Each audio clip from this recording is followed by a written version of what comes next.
When I saw the Berkley Gilly at ICAST 2021, I knew exactly what I was going to do when I got my hands on them. I was going to make them float. This is the new Berkley Gilly.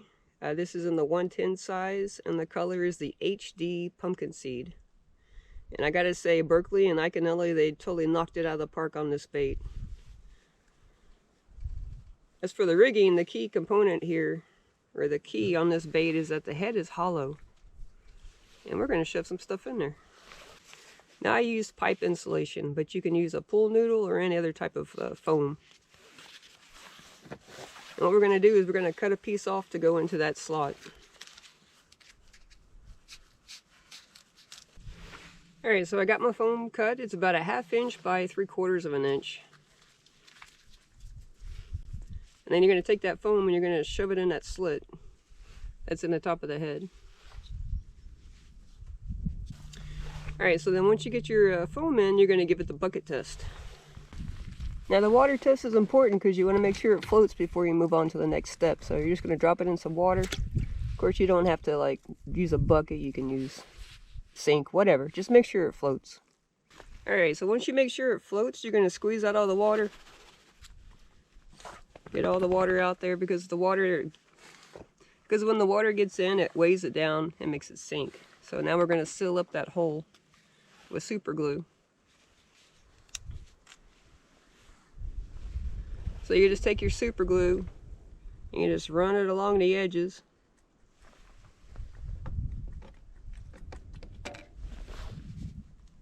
And seal her on up tight.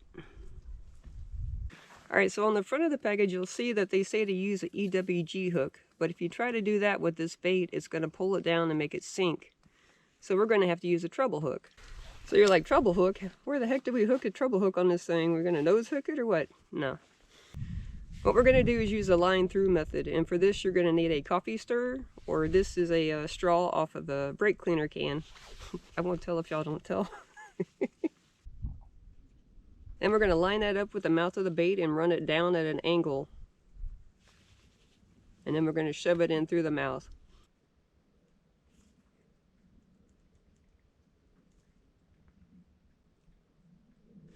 Now if it starts to get all twisted on you, just back out your straw and go back in and just make sure you get that straw straight. You want to go straight through the center.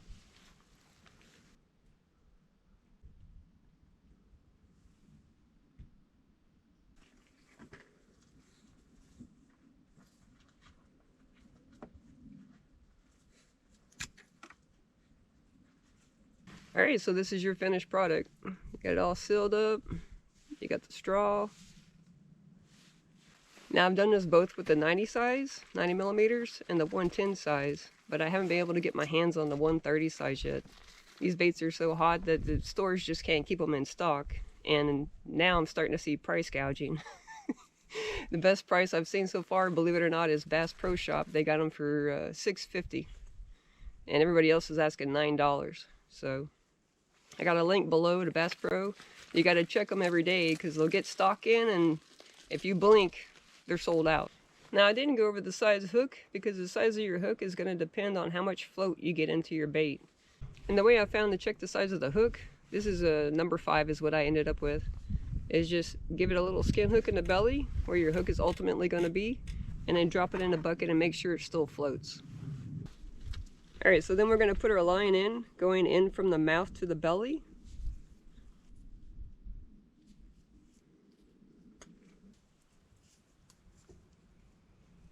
We're going to tie on our treble hook.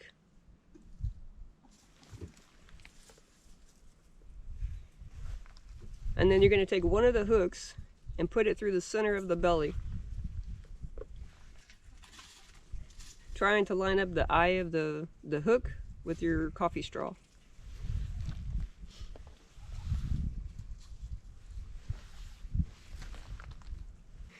Now I'm going to take it down to the lake and show you guys some of the action. Just keep in mind though that my water temperature is 41 degrees, and cold water has a tendency to make plastics a little stiffer, although the action on it is still amazing. So anyway, here we go.